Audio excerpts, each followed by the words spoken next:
So, welcome back to Turbo's Toy Box. This is Andy again, as always. Pretty much the only one on here, but once in a while we have some fun with some friends like we did yesterday with Brandon. But today I got my buddy Tony's little John Deere Sabre garden tractor here that he claims is like 25 years old. I got no reason to doubt him. And he said it's been a super reliable machine. It's got a little Briggs and Stratton Vanguard 16 horse motor on it. But this year, he said it just cranks and cranks and cranks and doesn't want to start. And Oliver's over here eating something he shouldn't be eating. So we're gonna tear into it, see what's going on. He has only been running good gas in it, rec fuel, you know, no ethanol crap. But still, you know, after that long, you know, even with regular oil changes and fuel filter changes and stuff, the carburetor still can get gummed up and things like that. So I'm gonna start off just taking the carb off, cleaning it, and he said he put a new plug in it. We'll probably go ahead and just pull the plug, crank it over, and make sure we're getting some spark out of it. And yeah, see where that leads us. See if we can get this whole girl running for him again. So I kind of got ahead of myself like I tend to do, and I had already removed the air filter cover and the air filter base, which was fastened on to the carburetor here with a couple of nuts.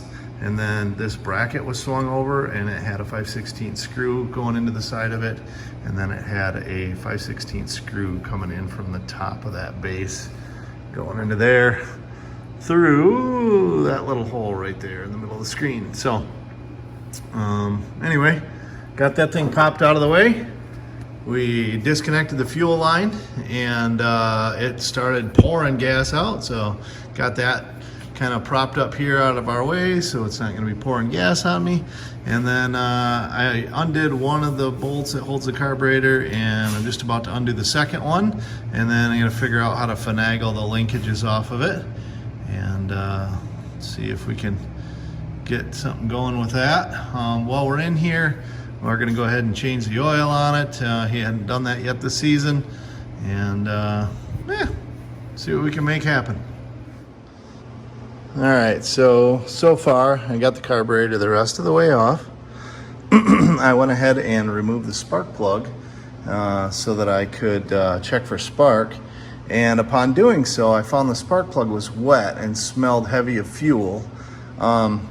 So that led me to go ahead and start draining the oil to make sure we don't have the crankcase full of gas. Unfortunately, it was full of gas, which means we definitely have an issue with the carburetor, be it the needle and seat is bad and allowing gas to flow into the engine even when it is off, because it's kind of a gravity feed type system.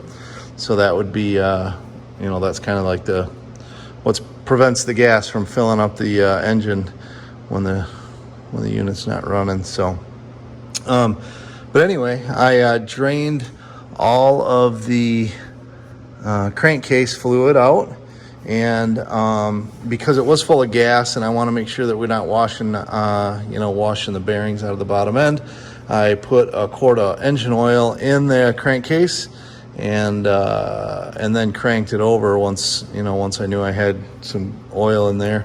I did leave the old filter on because I don't have a second one, so we'll just crank it over with that filter, and then when I do the final oil change after all this, we'll put the fresh filter on it with the fresh oil. And but yeah, let's see if we can. I cranked it over. It sprayed gas out of the out of the spark plug hole. So the whole crankcase was just full of gas. So he said he was cranking it over. Hopefully, he hasn't done any damage. Like, I know if you hydrolock an engine, you can bend the connecting rod or something like that. I mean, it does seem to still crank over smooth, and it is making spark. So I think if we get this fueling issue figured out, we should be in good shape. So we have the oil draining out of the crankcase. We're going to go ahead and tear into the carburetor a little bit here. Looks like the float bowl just kind of drops off the bottom. So we'll pull that out and try to clean it up real good, see what we see in here, if there's any ports plugged or anything that's allowing things to go where they shouldn't go. So albeit upside down, but this is kind of the gist of the float in the carburetor. So this is supposed to set a level for how much gas is allowed to be in that float bowl area. And when it moves up and down, it's pressing in and out on what is referred to as the needle and seat. So we'll pull this pin and slide this up. This is the float itself, and that is the needle. And the seat is the area that the needle goes into, which is that port there. This one right here. So we're gonna try and clean that out and see, it could be something as simple as just a little flake of crud was stuck on that needle and not seating properly, and stopping that flow of gas. And if you look in the float bowl, which this is the bowl that was on the bottom of the carburetor, but I don't know if you can see it, but there's like little specks, particles of crap in there that I can pick up with my finger. So, and it's as simple as that. Something that tiny can cause that needle not to seat properly, and seal that. And so if that's not sealed, because the fuel tank is higher than the carburetor, it's gonna allow the gas to just keep, pushing through and cycling through until the fuel level in the tank gets lower than that point. But the whole entire tank on this tractor is above the engine, right? So this is the fuel tank. It stops here. That whole entire tank is above the carburetor, which sits here. The longer it sits, the more it was gonna keep seeping into that crankcase. So we'll clean this up and get it all put back together, see if it runs. If so, one thing you can do to prevent this is to put like a fuel shutoff valve on your gas line between the tank and the carburetor. So technically, you should replace that needle and seat, but it's an old tractor. You don't want to spend the money. You could put a shutoff valve in there. So in this line, if you were to shut off the gas, it couldn't potentially siphon its way into the crankcase when the engine's off. So, as a preventative measure, you could put a shutoff valve in between there. And then every time you're done running the tractor, you just shut the valve off, and that way that the gasoline isn't going to flow into that crankcase when it's, sitting for the week or two or however long it is between your lawn mowing sessions. So, but for now, we're going to see if we can clean this carburetor and get her going. Okay, so the float bowl gasket was all dry rotted out, and I had to go to Blaine's Farm and Fleet to get some dog food anyway with the wife. They didn't have a Briggs and Stratton O-ring, but they had this Tecumseh part number. It was like a $4 or $5 thing. It has a needle in it.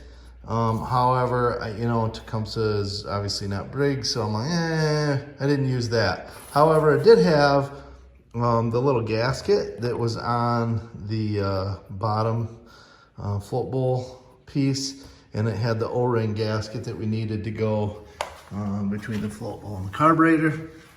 So, so this gasket is new, and the gasket between these two components is new. Cleaned everything all up real good and got it all put back together, obviously, and put my new oil filter on. And so I am going to put some fresh oil in it, and we'll get the spark plug screwed back in, and then I'm gonna wait and crank it over a little bit without fuel first, and then we'll hook up the fuel line and put some fuel to it. But first I want to get some oil in that engine and crank it over, get the lubrication moving around a little bit first before I hook the gas up to it and have it just running at a high RPM. So we'll do that and see where we get.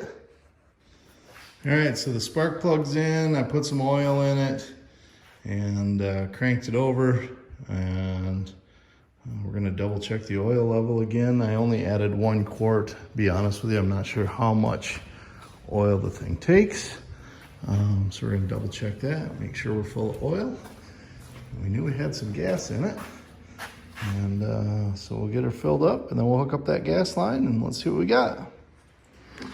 All right, here we go. Foot on there.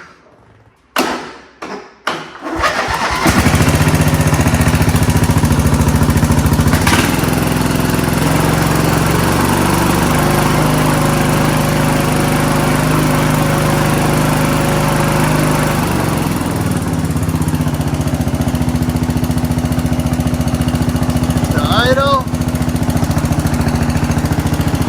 Seems like it's idling well.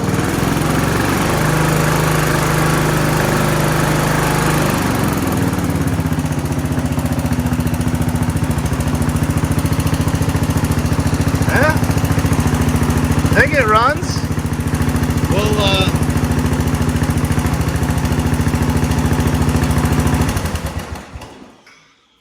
Seems like it runs, and it runs decent. It's blowing a little steam off from the gas that we sprayed everywhere out of the cylinder when we had the spark plug out, but I think it's good. And we'll monitor the oil level and make sure it doesn't gain any engine oil overnight.